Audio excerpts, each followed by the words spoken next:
I first would like to thank you for considering Group 1 for the risk management coordinator of your football program. Our plan is to effectively and properly execute a sound risk management plan to protect the football program from any unforeseeable legal liabilities.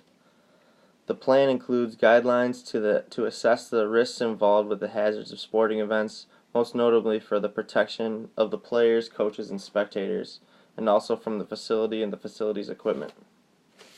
The aim of the facility's risk management plan is to use a risk audit to develop a plan to minimize the low-risk facility dangers and avoid the high-risk facility dangers.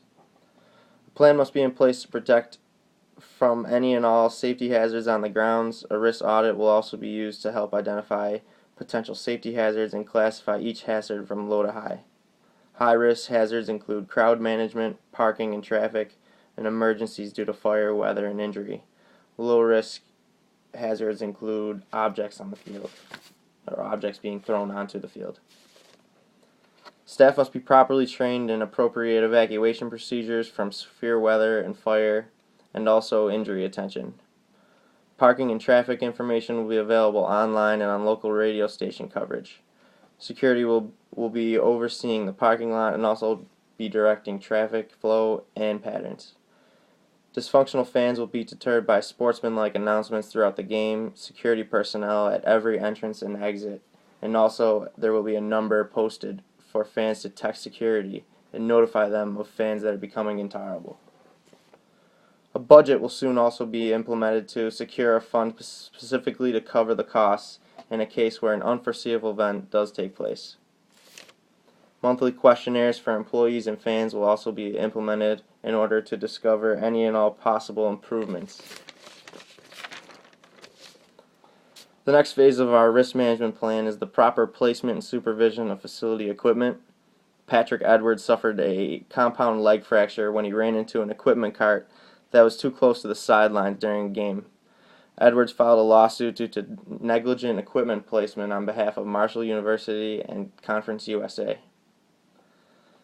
The placement of equipment is imperative in protecting the players, coaches, and spectators from all foreseeable harm and injury. All players have been provided with proper football techniques and sanctioned equipment that properly fits each player. All players must be supervised at all times, and under no circumstances will they be left alone for any reason.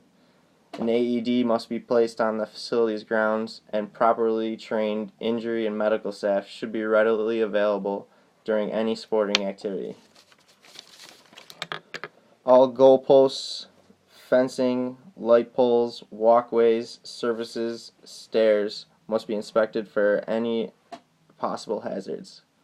Field lights must be turned on before dark for proper illumination.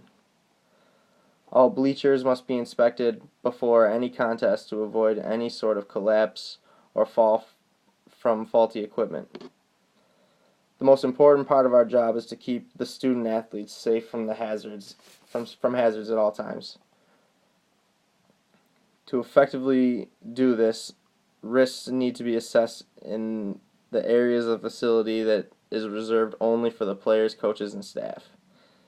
These areas include but are not limited to the locker rooms, bathrooms, surfaces, walkways, entrances, and buses, and on the field of play.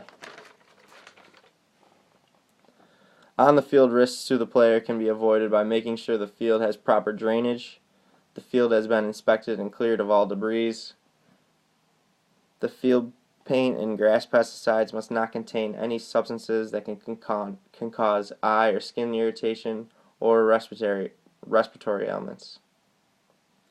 Any and all electrical currents and cords must be secured or placed far enough away to avoid electrocution. Proper equipment placement is essential to minimizing equipment hazards. Area within 40 feet of the sidelines must be cleared of necessary equipment and objects, or they must be adequately padded. Each goalpost must be padded. Field markers, down and distance sticks, light poles must be padded.